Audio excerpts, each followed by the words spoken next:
R. Sugaraj Samuel. He is working as a professor in physics at New College, Chennai. He is also training students for IIT JEE, AIEEE and BIT SAT. He has more than 16 years experience in both teaching and research. He has published a book titled The Complete Handbook of Bachelor of Electronic Science Practicals, which is prescribed for the syllabus for BSc Electronic Science by University of Madras. He has presented papers in several national and international conferences and has also conducted many training programs and workshops to motivate energetic students. His research areas are ultrasonic, polymers, crystal growth and photovoltaic systems. He is experienced in both regular classroom teaching and online teaching as well. Welcome to UGC lecture series in BSc Honours in Physics. We have been listening to a series of lectures on electricity and magnetism. In today's lecture, we are going to start a new module which is called the electrostatics. We will start with electrostatics and then move on to the related concepts to that particular topic. Before we start today's lecture, let us see the session outline for today's lecture. This is the session outline. We are going to learn about the concepts related to electric field and then electric field lines, or in other words called as lines of force, and then electric field due to a ring of charge. We are going to learn about the electrostatics first. Where did it all begin, the electrostatics concept? It dates back to the BC.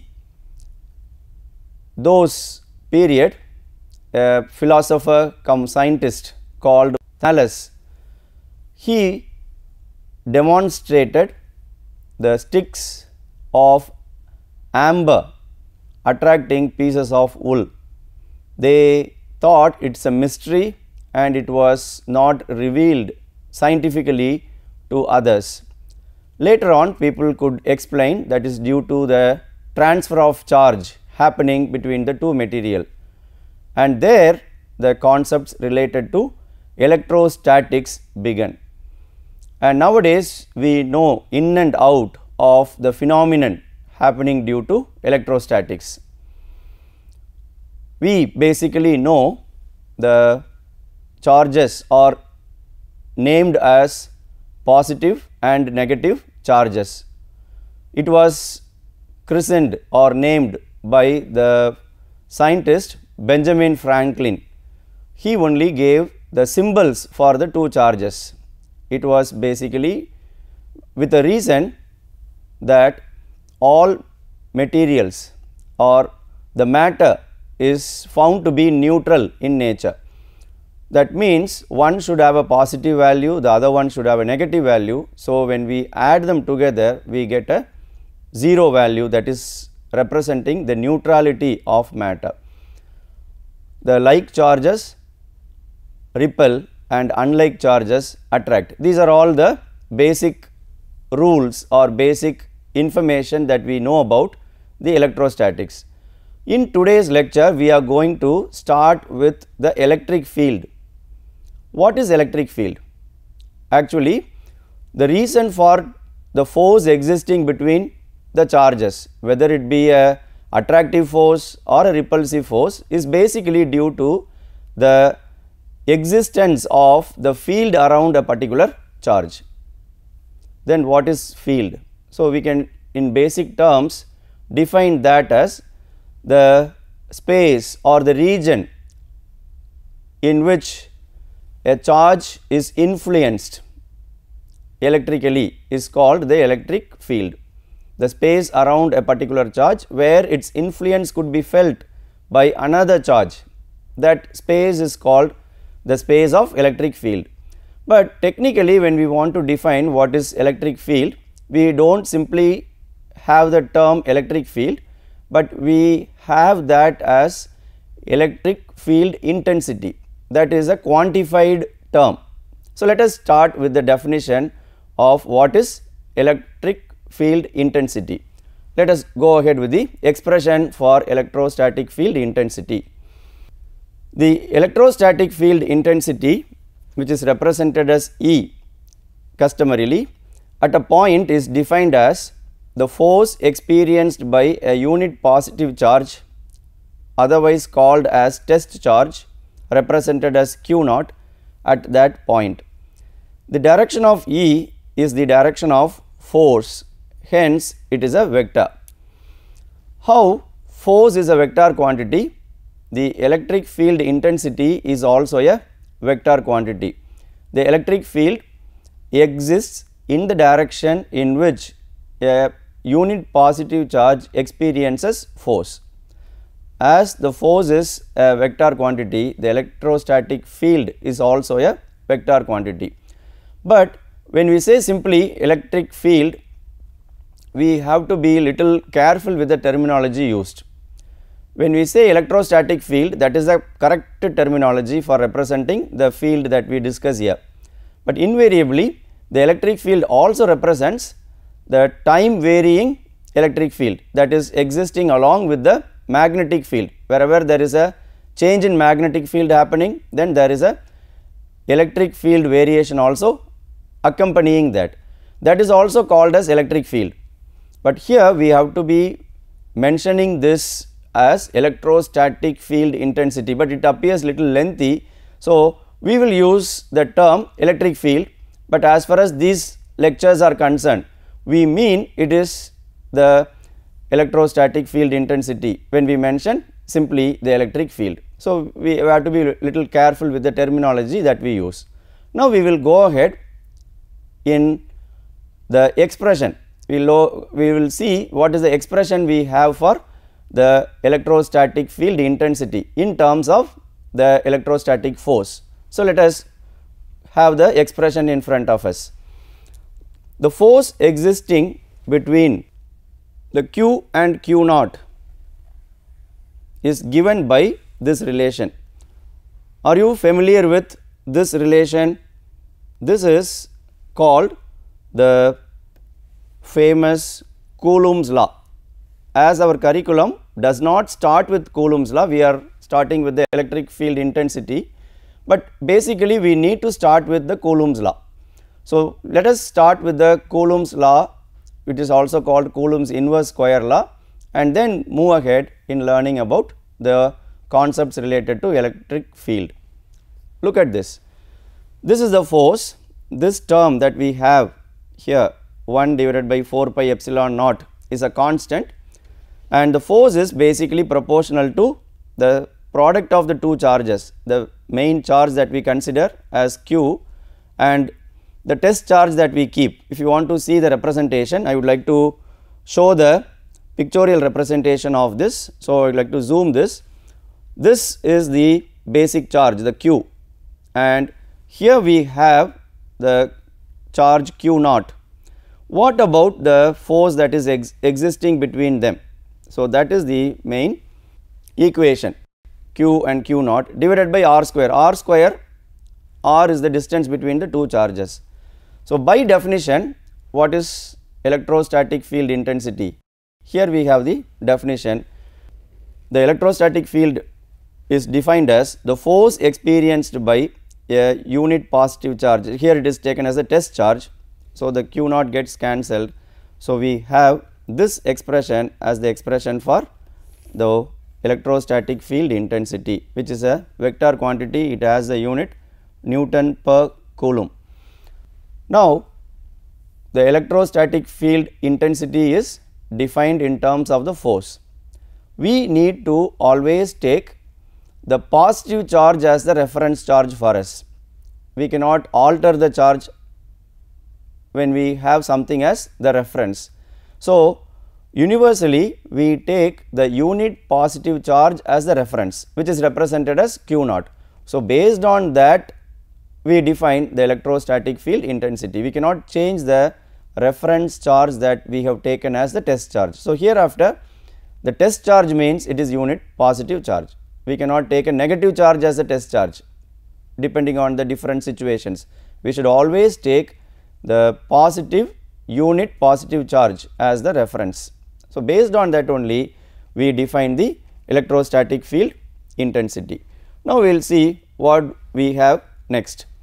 The expression we had in front of us was the field due to a positive charge which is a point charge. Now, how that expression can be used for a distribution of charge? Normally the charge is distributed on conductors. We cannot always have a point charge for the discussion. We may have a charge distributed on a conductor on the surface or inside, or distributed as a line charge. So, in various ways it will be distributed, but we have only one equation at right now. That equation is the electrostatic field intensity due to a point charge. How that can be modified to analyze the charge distribution? So, this is the basic equation for all of them. When charge is continuously distributed, we have to use these equations. We need to consider a small part of the charge. In calculus we normally do that. So, we need to consider a point like charge, a small charge. I would like to highlight that here. So, this is the small charge that we consider on a distribution of charge. The whole thing is a distribution of charge on which a delta q small charge which is more or less a point charge is taken. So, we want to find out what is the effect of or what is the field of that charge at this point. And if we know that, using the tools available in mathematics either by summation or by integration, we can consider, we can accommodate the entire charge distribution using the equations just now we have seen. Let us see the equations once again. These are the equations we can use. If it could be a summation of the charges, this is due to the small charge, infinitesimally small, which is almost a point charge. Now, it could be modified to accommodate the entire charge distribution if the nature of that charge distribution is additive, and if it is still continuous varying in a particular pattern, we have to depend on the calculus. We will have to integrate for the entire distribution. Mathematics will help us, it comes in handy for us. So, using that we can do. So, we are proceeding towards handling the distributed charges, how to find the electric field due to the distribution of charge. And before we do that, we will have one more tool in hand, especially to handle the directions and in sometimes the magnitude also of the electric field, which is called the lines of force. That is what we are going to see. What are the electric lines of force? Which is a representation, which is a graphical or geometrical representation that helps us to visualize how the electric field could exist in terms of direction and also in terms of magnitude to some extent. So, let us see what are the electric lines of force. See here, the direction in which a unit positive charge or a test charge moves in an electric field, that is called the lines of force. Let us see how the lines of force would appear for the isolated positive charge, negative charge and some of the charge arrangements. So, let us have a look at the diagram and understand how the lines of force would exist. So, here is the representation. This picture shows the lines of force for an isolated positive charge.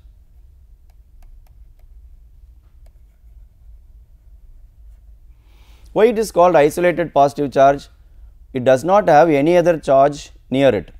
If you want to test how the electric field exists around it, we can only keep a unit positive charge. So, apart from that, no other charge is near the isolated positive charge. That is why the name isolated is given to it.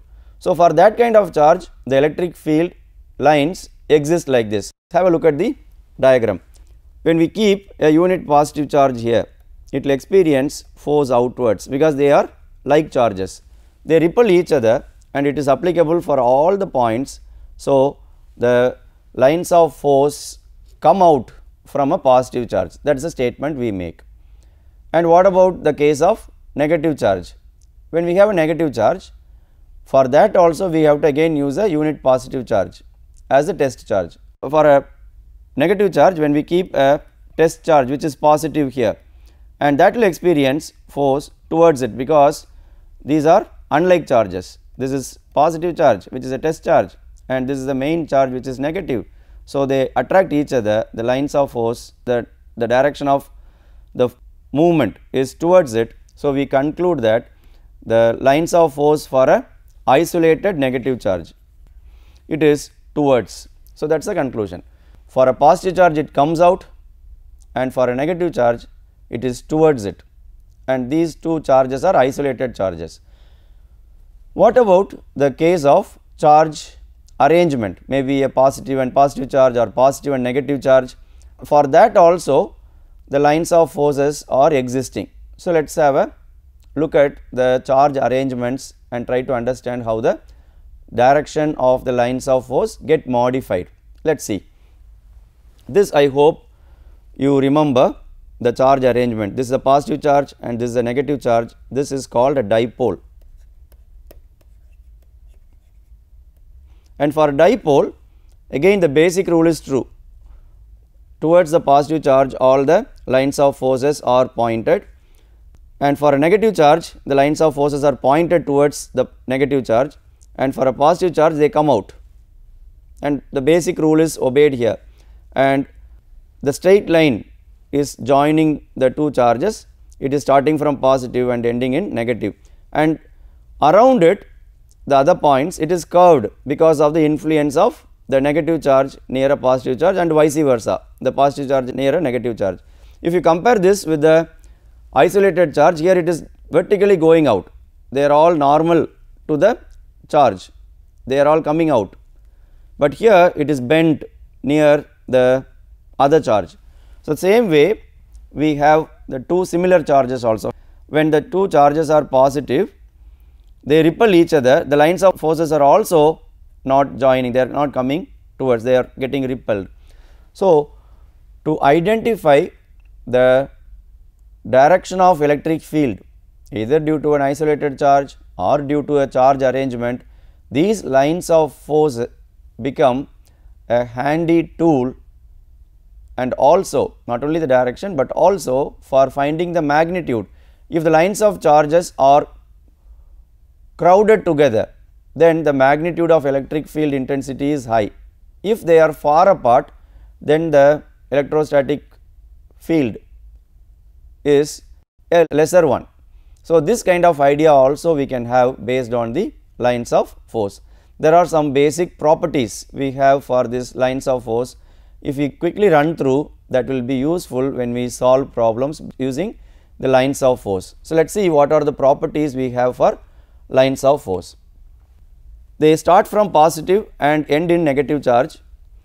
They never intersect. The tangent of line of force gives the direction of the electric field at that point. The number of lines of force per unit area is proportional to the magnitude of the electric field.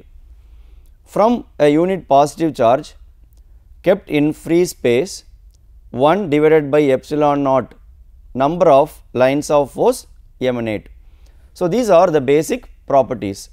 I would like to touch upon some of the properties once again and give the gist of it, how it is important. Let us have the properties once again. The lines of force never intersect. If they intersect, what will happen? Two lines will intersect, right? There are two different directions existing, but at a particular point the electric field can be in only one direction.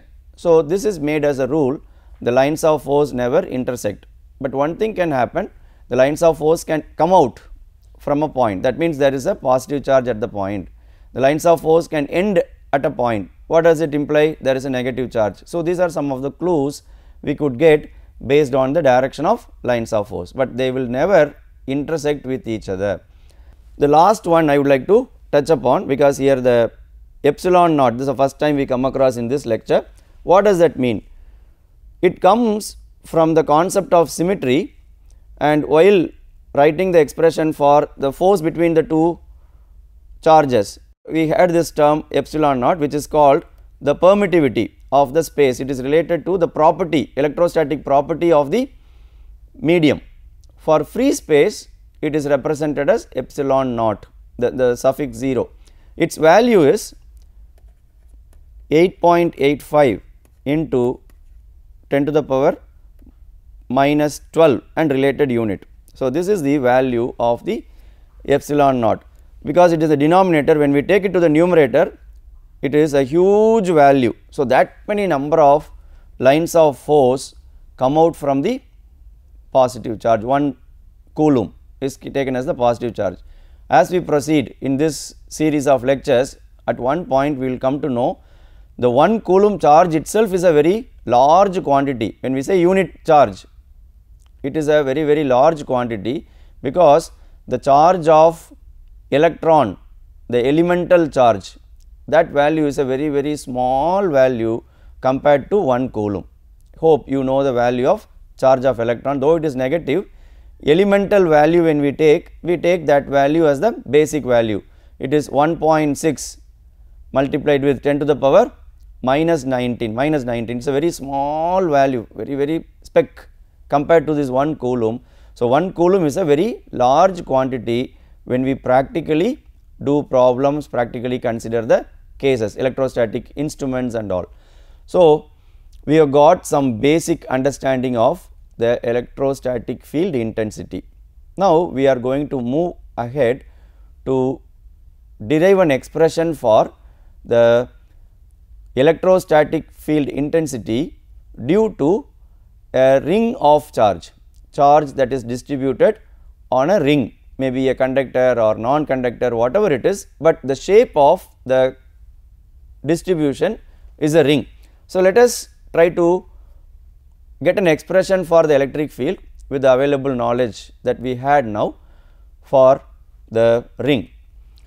Let us have the ring like this. We can determine the field at a point P on the axis of a charged ring. We can choose any point for our discussion. Just for simplicity's sake, to start with, we are interested in finding the electric field on the axis of a ring distribution. Let us have the diagram, and then we will go ahead with the expressions related to it. This is the ring charge. It has got the total charge q, it is shown here. These are the points we have to keep in mind. The total charge is q, that is here, but we for our discussion take an elemental charge which is like a point charge. And what is the electric field produced by this charge at the point P? So, it is taken as a point charge. So, we can use the conventional expression that we have for the electric field due to a point charge, and that is coming out, because it is a positive charge, the electric field will come out from it, it is coming out, and we resolve that into two components, a parallel component and a perpendicular component. For resolving it, we need an angle, so we take the angle theta. With this basic structure, we are going to learn about the expressions. Basically, we will use the expression for the field due to a point charge, and then we will try to consider the charge distribution which is in the shape of a ring. So, let us go ahead with the expressions. It should be apparent from the symmetry that the field is along the axis. The field dE, the elemental quantity due to the charge, the dE is the elemental field due to the charge element dq, which is shown in the diagram, and the total field is just the superposition of all such fields due to all the charge elements around the ring. The perpendicular field sum, that is represented as dEy, the y represents its perpendicular component, result in 0, while the x components, that is parallel components of the field dEx is additive. Once again have a look at the diagram. In this diagram, the DEX, which is additive in nature, and DEY, which will get cancelled. How it gets cancelled, I would like to explain that with the diagram. When we consider a symmetrically opposite section, from this the electric field will come out.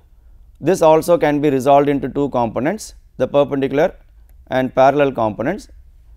The parallel components get added, perpendicular components they cancel each other. So, that is why the horizontal or the parallel components, it is represented as DEX, that gets added. So, that alone will survive. The perpendicular components will get cancelled when we consider symmetrically all such sections. For each section, have a look at this again. For this section of charge, there is another opposite. So, these two will have the same effect, the perpendicular components will get cancelled, parallel components will get added. So, that is how only the parallel components survive in the expression. Now, with this idea we will go ahead with the expressions. We can write the expressions as follows. The DEX alone is taken into account, and here K is the 1 divided by 4 pi epsilon naught, that expression. So, that comes again and again in the equation, and the cos theta appears because it is the horizontal component alone, x component alone, and we replace the cos theta with this expression. When we refer the picture once again, we will be able to understand how it is done, and the steps are self explanatory. We consider a triangle with x and a as the sides and r is the hypotenuse, and when we simplify, the cos theta also can be simplified. When we incorporate these simplifications into the expression and then do the integration, have a look at these expressions. We substituted for the cos theta and also for r, and finally we have only this dq which could be integrated for a particular point where the x, a, all are constants. So, when we integrate the charge, it is the total charge capital Q, and we end up getting this final expression for the electric field due to ring like distribution of charge. This could be quickly discussed. Let us see one special case. If we consider the electric field at a far off place from the ring, what effect it will have? Have a look at this. If x is very much greater compared to that of a, if x is very large compared to a, here a is the radius of the ring, then in this expression a can be dropped, it can be made 0, and the expression becomes another very familiar expression, which is the expression for the electric field due to a point charge. Far away point, distance is very large, then the ring acts as a point charge. And what will happen when the point is considered at the center? Have a look at this special case. If x is 0, which is the center of the ring, what happens? In that case, the x becomes 0 because there is an x in the numerator, the entire expression becomes 0. So, hence it is concluded that the electric field due to a ring is along the axis and at the center it is 0. Any other point it is along the axis on both the sides, like this. When we have the ring, the electric field along the axis is coming out, and this side also it is coming out, like that it will exist. But based on the typical mathematical expression, when we try to draw a graph, this is the graph we will have a look at this. See, the electric field at the center is 0, and then it goes to a maximum value and then it falls. That is the power of this denominator term to the power 3 by 2. There is a maximum it is reaching, and when we put x as a minus value, once again we get that E as a negative value, but we should not get confused that E is negative. Only the mathematical value is like shown like this, but otherwise the E is coming out from the ring, because on either side it is coming out, one side it has to be considered as the negative direction, because on positive side it is a positive direction, negative side if you consider it is negative direction. So, but in both the cases the electric field is coming out from the ring, that is what we understand from the expression. If you are interested, we can differentiate this expression further and try to find out where the electric field reaches maximum. So, maxima minima of calculus can be used, and that and all we can do if you are interested. Now, I think we have come to the summary of today's lecture. In this lecture, we have seen the concepts of electric field, the electric field lines, and also the field due to a ring of charge, and discuss the final expression elaborately. Before we wind up this lecture, let us test our understanding by asking these questions. Define electric field intensity and mention its unit. What are field lines? Mention few properties of field lines. How will you find the electric field due to distributed charges? Derive the expression for electric field due to a charged ring and discuss special cases. So, with this I would like to wind up today's lecture. See you in the other lectures with greater concepts related to electrostatics. Thank you for watching this program.